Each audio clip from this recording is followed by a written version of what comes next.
Le Sénat congolais dénonce l'agression rwandaise au Parlement africain qui tient sa 13e conférence cette semaine en Afrique du Sud.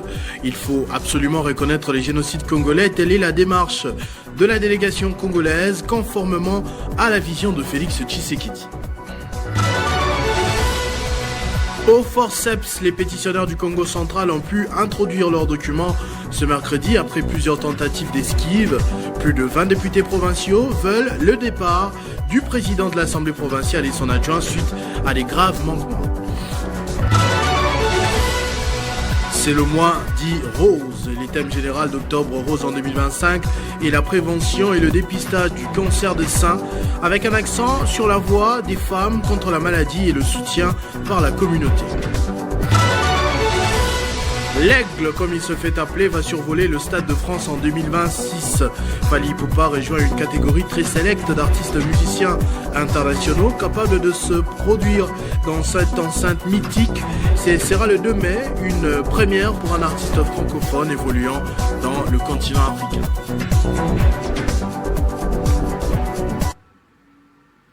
Mesdames et messieurs, bonsoir. Ouvrons ce journal avec le Parlement africain, un des organes législatifs de l'Union africaine qui tient à Midrand, en Afrique du Sud, la 13e conférence annuelle des présidents des parlements africains. Le Sénat congolais qui prend part à ces assises placées sous le thème « Transformer les parlements pour une intégration continentale » est revenu sur l'agression à répétition sur le sol congolais par le Rwanda et la reconnaissance du génocide congolais par l'ONU pour rétablir la vérité historique, une initiative du président de la République.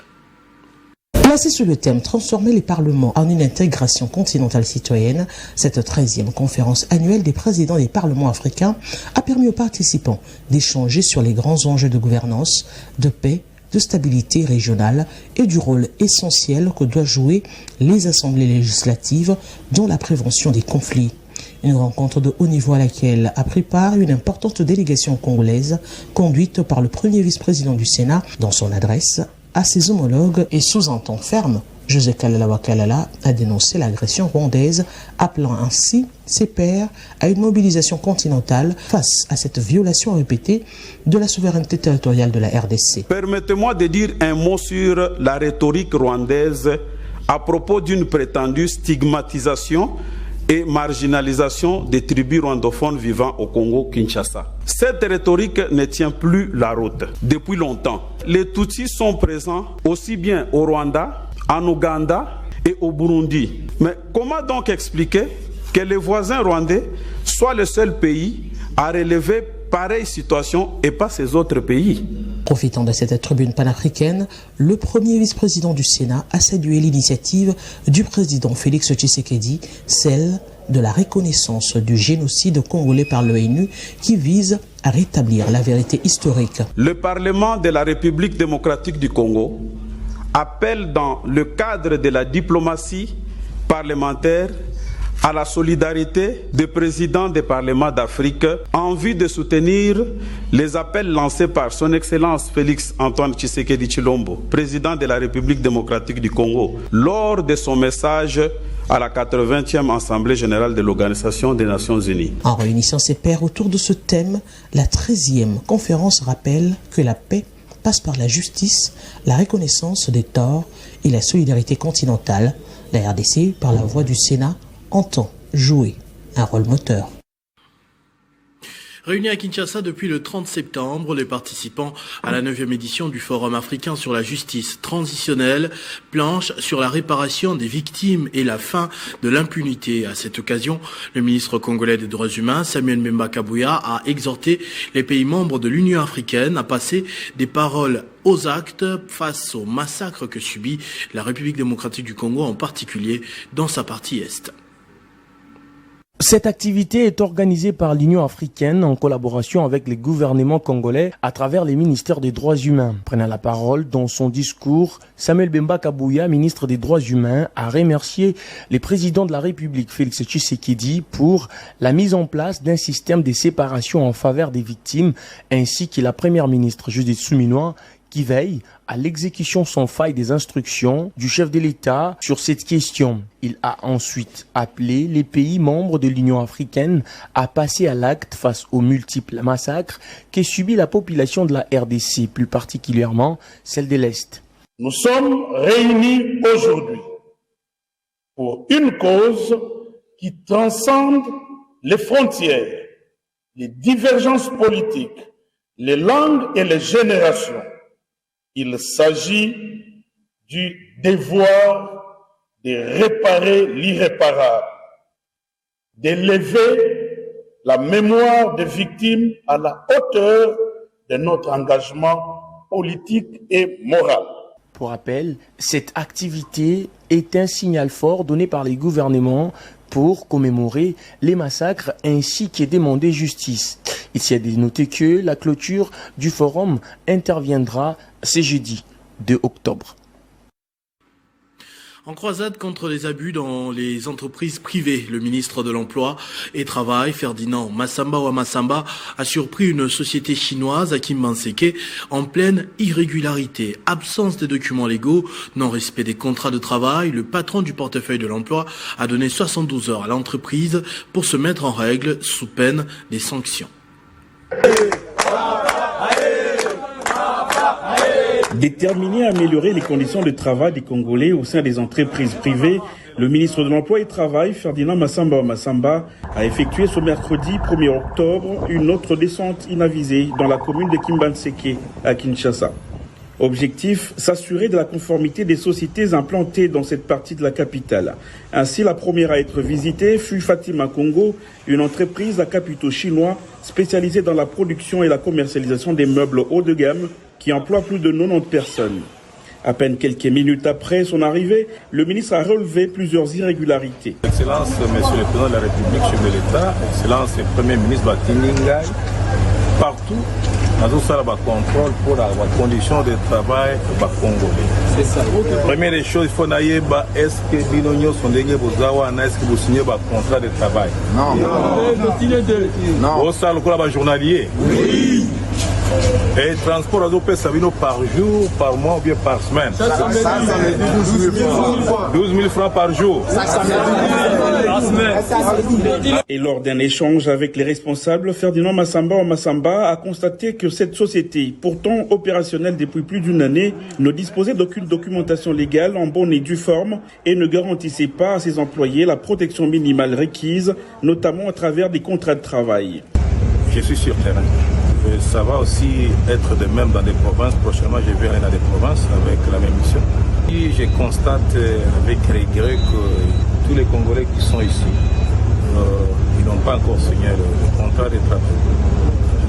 Il y a même des signatures qui sont préfabriquées, pensant que c'est l'employé qui a signé. Ils ont fait ça pour échapper au contrat. Je reviendrai participer moi-même à la signature des contrats de tous ces travailleurs ici. Ils doivent signer les contrats. Face à ces manquements graves, le ministre de l'Emploi et du Travail a sommé l'entreprise de se conformer à la législation en vigueur dans un délai de 72 heures, faute de quoi des sanctions exemplaires seront prises.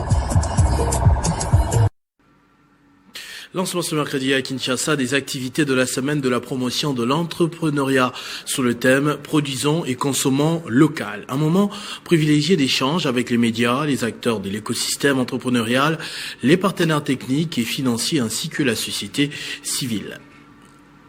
L'événement a vécu dans la maison de l'entrepreneuriat et de l'innovation en présence des médias, mais aussi des acteurs de l'écosystème entrepreneurial, la société civile, des partenaires techniques et financiers afin de partager la vision, les objectifs et les perspectives de la nouvelle dynamique. Nous avons l'avis, l'approbation du conseil d'administration, la tutelle aussi.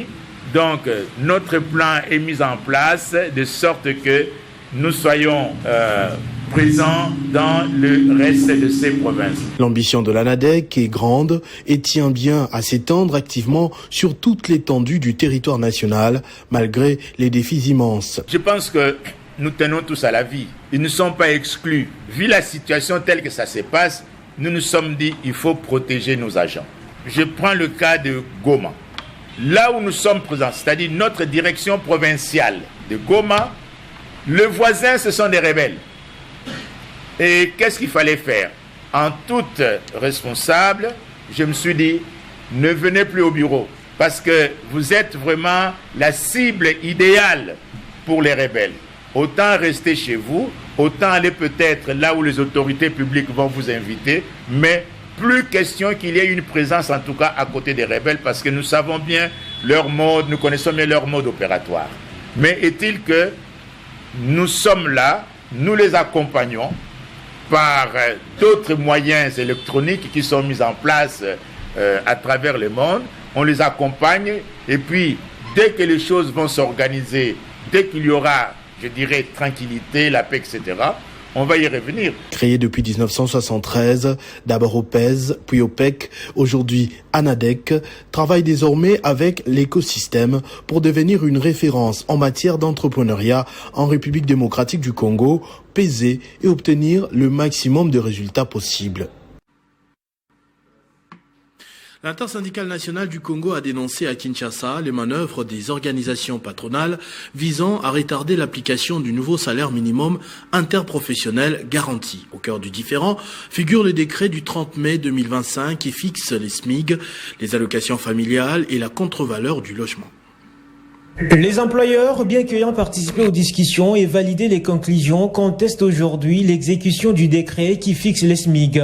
Une attitude que l'intersyndicale nationale du Congo qualifie des blocages délibérés alors que les travailleurs attendent une mise en œuvre effective des mesures arrêtées. L'opinion tant nationale qu'internationale s'est rappelée que le ministre de l'Emploi et du Travail avait pris en décembre 2024, l'arrêté portant ajustement du taux de salaire minimum interprofessionnel garanti SMIC de 7,75 francs congolais à 14 500 francs congolais, l'équivalent de $5 américains. Dans ces contextes, les syndicats affirment leur détermination à maintenir la pression afin que les décisions prises soient respectées. Ils en appellent à l'autorité de l'État pour garantir l'application intégrale du nouveau barème salarial présenté comme essentiel au pouvoir d'achat et à la stabilité sociale. Au vu de la plainte des employeurs, Madame la Première ministre a réuni les deux bancs en son cabinet de travail et a recommandé la tenue d'un Conseil national du travail pour régler carrément la question du SMIC que les chefs de l'État souhaitaient que cela réponde au pouvoir d'achat. En décembre 2024, le ministère de l'Emploi et du Travail avait relevé les taux du SMIC de 7 075 à 14 500 francs congolais, soit l'équivalent de $5 américains. Face aux contestations du patronat, un Conseil national du travail avait entériné la décision, prévoyant en outre une nouvelle hausse à 21 500 francs congolais à partir de janvier 2026. Et dans un communiqué publié par le ministère de Commerce extérieur, il est annoncé qu'à partir du 5 octobre, il entre en vigueur la dématérialisation complète des opérations d'importation et d'exportation via le guichet unique intégral du commerce extérieur GUIS. Toute demande ou renouvellement du numéro import-export devra désormais s'effectuer exclusivement sur la plateforme en ligne Ségus, conformément au décret de 2015 instituant ce guichet. Cette réforme vise à réduire les délais et coûts des procédures, renforcer la transparence et assurer une meilleure traçabilité des opérations. Elle doit également offrir aux opérateurs un accès centralisé à l'ensemble des services en ligne. Deux députés provinciaux du Congo central ont déposé ce mardi 2 pétitions réclamant la destitution du président de l'Assemblée provinciale, Papi Mantezolo, et de son vice-président, Joseph Nsalambi. Ce nombre de signatures dépasse le minimum exigé par le règlement intérieur, 20 pour le président et 14 pour le vice-président. Selon le député provincial Guilain Panzou, élu de Lukula et porte-parole des pétitionnaires, les 2 responsables cessent immédiatement d'exercer leurs fonctions dans l'attente de la plénière convoquée vendredi par le rapporteur. On l'écoute. Nous, députés provinciaux du Congo central, conformément à l'article 30 de notre règlement intérieur, aujourd'hui nous avons déposé 2 pétitions. L'une dirigé contre le président de notre institution et conformément au règlement, pour qu'une pétition à l'encontre du président soit recevable, il faut 20 signatures au minimum. Et dans la pétition, vous avez 22 députés provinciaux qui ont initié cette pétition contre le président. Par contre, la pétition à l'encontre du vice-président, le règlement nous autorise d'avoir au minimum 14 signatures, mais nous informons les membres de la presse que même pour le vice-président, nous avons recueilli 22 signatures. Alors, que dit le règlement pour la suite? Le règlement dit, dès lors qu'une pétition est dirigée à l'encontre ou contre un membre du bureau, il cesse immédiatement ses fonctions au dépôt de la pétition. Donc, à ce jour, l'honorable Papi Montezoro et l'honorable Salambi ne représentent plus le bureau parce que leur procédure de destitution commence. Et le règlement de l'intérieur de l'Assemblée provinciale est clair. Dans les 72 heures, donc aujourd'hui nous sommes mardi, donc vendredi, une plénière va être organisée par les membres du bureau restant. À ce que je sais, c'est l'honorable Swami. C'est lui qui convoquera la plénière pour entériner la pétition et donner de nouvelles dates pour l'organisation des élections des membres du bureau. Conformément aux dispositions de son règlement intérieur, l'Assemblée provinciale du Lualaba a procédé cette semaine à l'ouverture solennelle de la session parlementaire de septembre. La cérémonie a été présidée par Jean-Marie Kassé à Chingambo, président de l'organe délibérant, en présence de la gouverneure Marie-Thérèse Masuka Saini, des membres du gouvernement provincial, ainsi que plusieurs officiels. Cette rentrée parlementaire intervient dans un contexte socio-économique marqué par des avancées notables, dont le lancement des travaux d'asphaltage de la voirie urbaine de Kassaji et la régulation attendue autour du prix du ciment à Kolwezi. L'honorable Jean-Marie Kassé à Chingambo, président de l'Assemblée provinciale du Lualaba, a tout d'abord rendu grâce à Dieu pour son assistance alors qu'il était malade. Il a aussi remercié le gouvernement provincial pour son soutien lors de cette dure épreuve au cours de son discours inaugural de la session ordinaire de septembre 2025, essentiellement budgétaire. D'entrée de jeu, il a rendu un vibrant hommage au chef de l'État Félix-Antoine Tshisekedi pour les efforts afin de pacifier le pays. C'est ici le lieu pour moi de féliciter Son Excellence Félix-Antoine Tshisekedi Tshilombo, président de la République et chef de l'État, pour les efforts fournis dans le renforcement des capacités de nos forces de défense et de sécurité. Saluons aussi l'atelier d'échange et de réflexion sur le mécanisme de fonctionnement et de stabilité des institutions provinciales organisé par le vice-premier ministre, ministre de l'Intérieur, Jacquemain Chabani. Ces anciennes, toutes les recommandations issues de cet atelier, l'Assemblée provinciale du Lualaba réitère son engagement à œuvrer sans relâche pour la paix, la cohésion et la collaboration étroite qui existe toujours entre les deux institutions dans notre province. Le volet économique n'a pas été du reste avec le petit commerce et la hausse du prix du ciment Carilou. L'honorable président ne pouvait se passer de la situation des exploitants miniers artisanaux, toujours en quête des zones d'exploitation artisanale. J'invite la commission permanente environnement, ressources naturelles et développement durable de notre institution de travailler en synergie avec le ministère provincial des Mines afin de retracer toutes les zones d'exploitation artisanale. Parmi les invités à cette cérémonie, la gouverneure Fifi Masuka Saini et les membres du gouvernement provincial du Lualaba étaient présents. Une cérémonie empreinte d'émotion s'est tenue mardi à Lubumbashi, cette fois pour marquer le départ à la retraite de 2 piliers de l'Office congolais de contrôle dans le Haut-Katanga. Après des décennies de services dévoués, les directeurs provinciaux Freddy Ngoumomoja Bounene et le chef des services des statistiques Jean-Félix Nkoulomouézé vont se reposer. C'est dans la salle Aroupé, en présence de nombreuses autorités politico-administratives, que l'Office congolais de contrôle du Haut-Katanga a rendu hommage à 2 de ses plus loyaux serviteurs. La cérémonie a débuté solennellement par une prière et l'hymne national. Le moment fort a été la lecture par la chef des divisions administratives et financières des parcours impressionnants de Freddy Ngo Djabounene, directeur provincial de l'OCC au Katanga, et Jean-Félix Nkouloumwenze, chef des divisions statistiques et archives. 2 carrières exemplaires marquées par la loyauté, l'abnégation et un amour profond pour leur institution. Les témoignages de reconnaissance se sont succédés. Le président de la délégation syndicale nationale de l'OCC a salué une mission remarquablement accomplie. Prenant la parole, le directeur adjoint de l'OCC, Paulin Kassereka Kamouha, a salué les qualités professionnelles exceptionnelles de 2 retraités, les qualifiant des modèles à suivre. Il a également lancé un vibrant appel à l'unité au sein de l'institution. Nous sommes reconnaissants envers le directeur général de l'Office congolais des contrôles pour l'attention particulière qu'il accorde à la direction provinciale de l'OCC Katanga. Il nous a chargé de féliciter les 2 cadres de la DIRCAT qui sont à l'honneur ces jours pour leur fidélité et les loyaux services rendus à l'Office.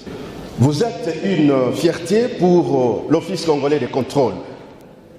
La cérémonie s'est conclue par la remise des cadeaux symboliques et par une réception chaleureuse, scellant ainsi des décennies de services impeccables au sein de l'Office congolais des contrôles. Le gouverneur du Nord Kivu a lancé les travaux de réhabilitation de 2 ouvrages pour la ville de Béni, avec pour objectif faciliter l'accès rapide à l'aéroport de Mavivi-Béni sans passer par la route principale, ainsi qu'évacuer leurs produits agricoles des champs vers le centre-ville. Travaux lancés dans le cadre du projet de relèvement et de stabilisation de l'Est de la République démocratique du Congo.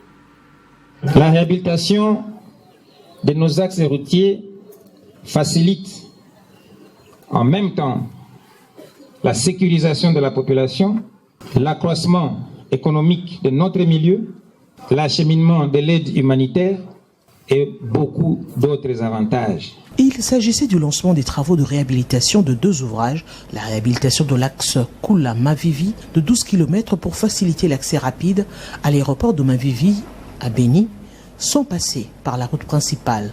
Cela facilitera aussi à la population d'évacuer leurs produits agricoles des champs vers le centre-ville. Deuxièmement, la réhabilitation du boulevard Béou au centre-ville pour sa distance de 2,3 km. Cette activité est l'une des activités du projet de relèvement et de stabilisation de l'Est de la République démocratique du Congo, Star Est. L'activité de ce jour rentre dans le cadre de la composante 2 consacrée à la réintégration à base communautaire, dont sa sous-composante 2.1 dédiée aux travaux à haute intensité de la main-d'œuvre. Les travaux emploieront une main-d'œuvre locale temporaire autour de 2000 ouvriers recrutés localement, dont 30% sont des anciens combattants qui ont quitté volontairement leurs groupes armés.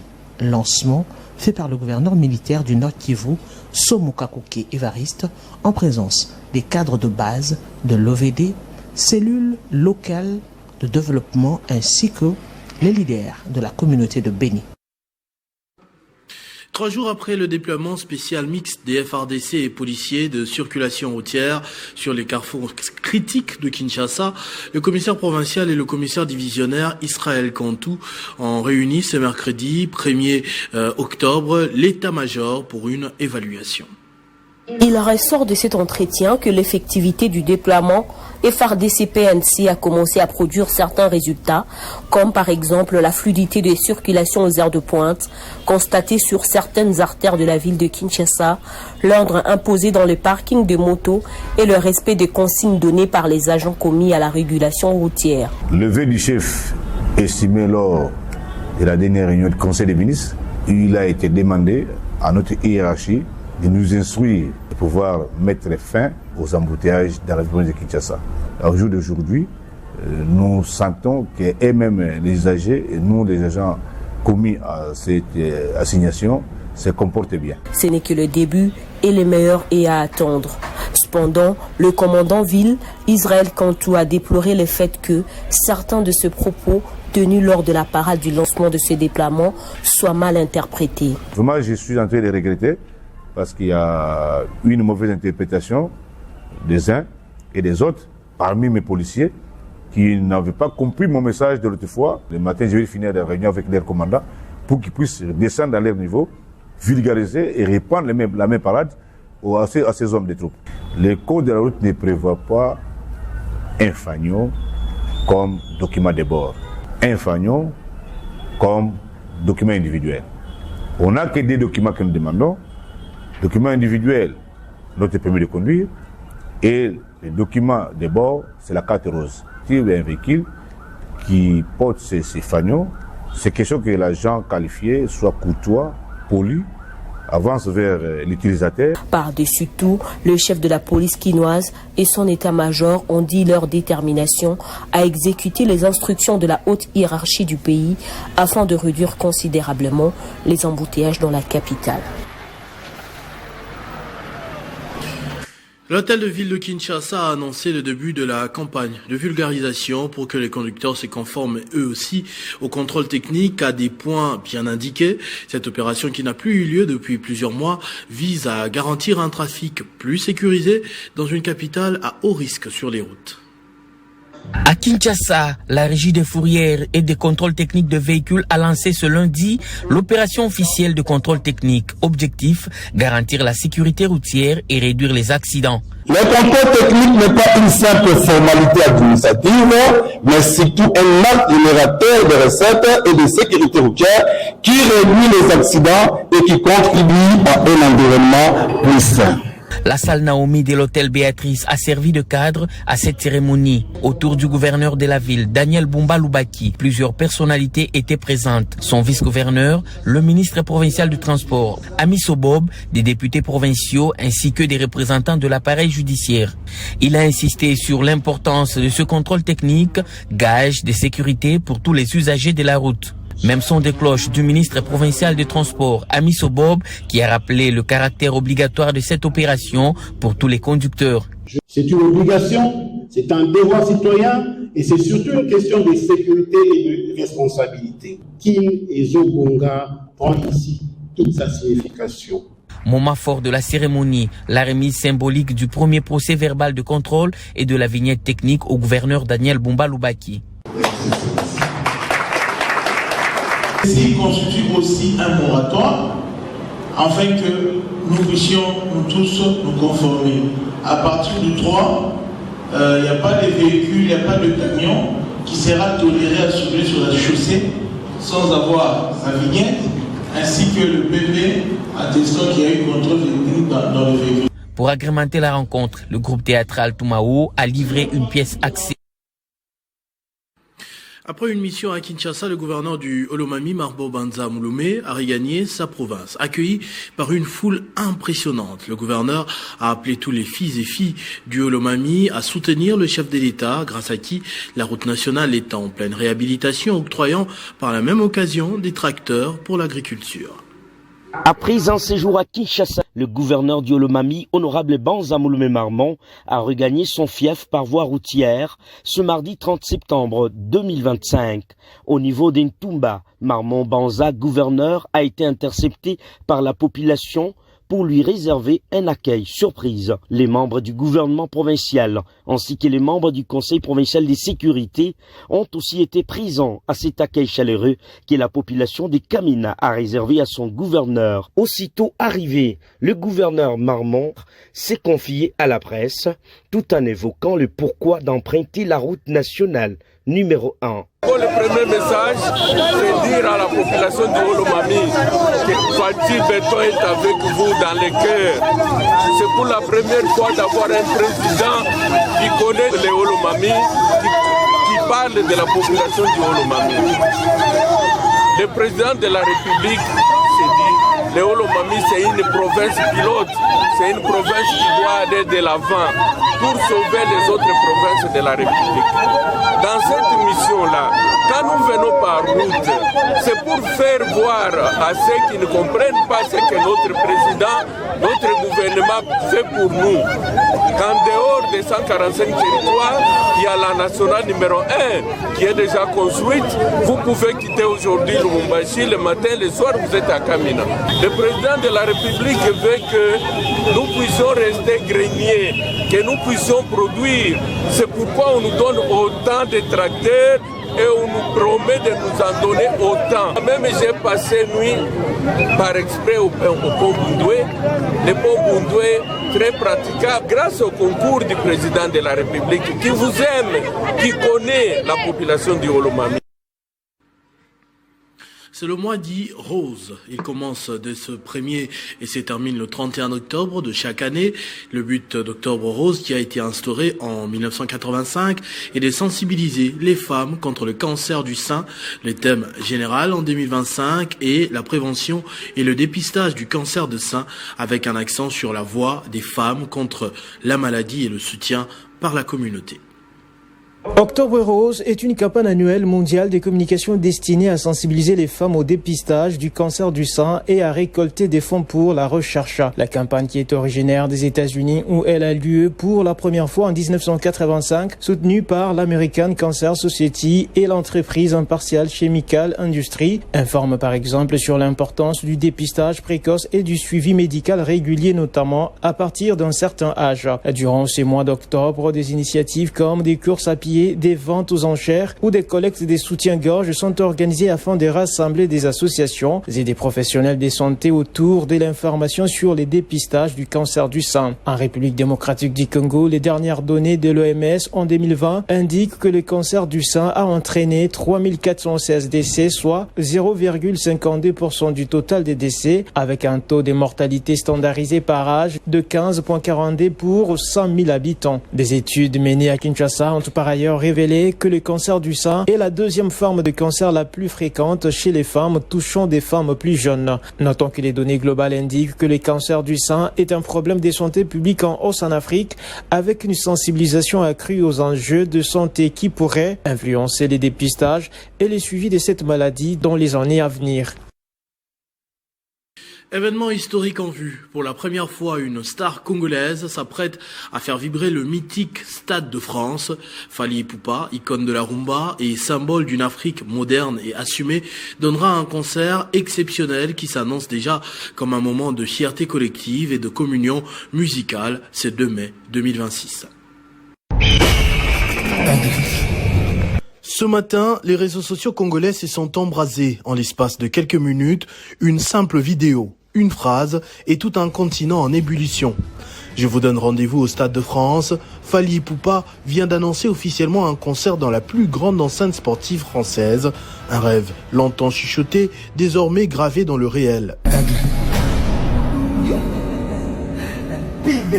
Dans les salons de coiffure de Matongé en Belgique, comme dans les groupes WhatsApp de la diaspora, l'information s'est propagée plus vite qu'un refrain de bloqué. Sur Twitter, les réactions aussi, entre fierté et incrédulité, certains saluent un tournant historique. Supporters ou critiques reconnaissent une chose, Fally Ipupa vient de repousser une limite symbolique.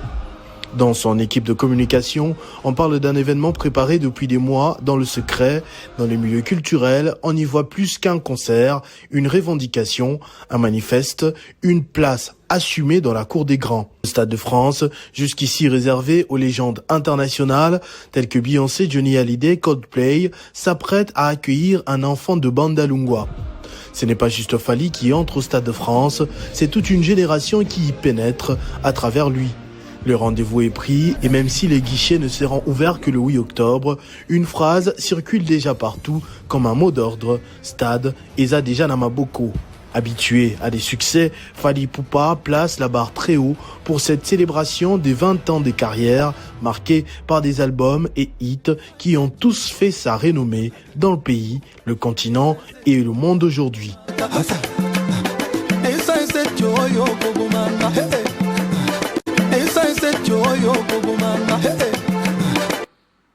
Ce journal est terminé, je vous en rappelle tout de suite les principaux titres. Le Sénat congolais dénonce l'agression rwandaise au Parlement africain qui tient sa 13e conférence cette semaine en Afrique du Sud.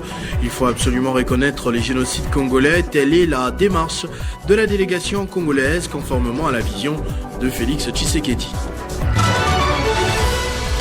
Au forceps, les pétitionnaires du Congo central ont pu introduire leurs documents ce mercredi après plusieurs tentatives d'esquive. Plus de 20 députés provinciaux veulent le départ du président de l'Assemblée provinciale et son adjoint suite à des graves manquements.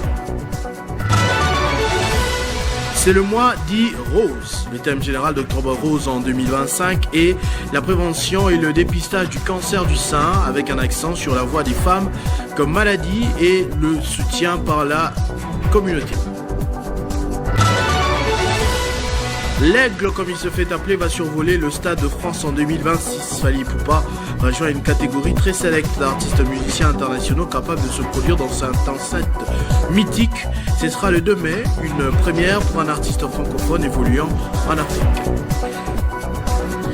À tous et à toutes, merci de votre attention soutenue. Restez fidèles au programme de votre chaîne Télé 50. Vivez heureux, vivez 100 ans, mesdames et messieurs.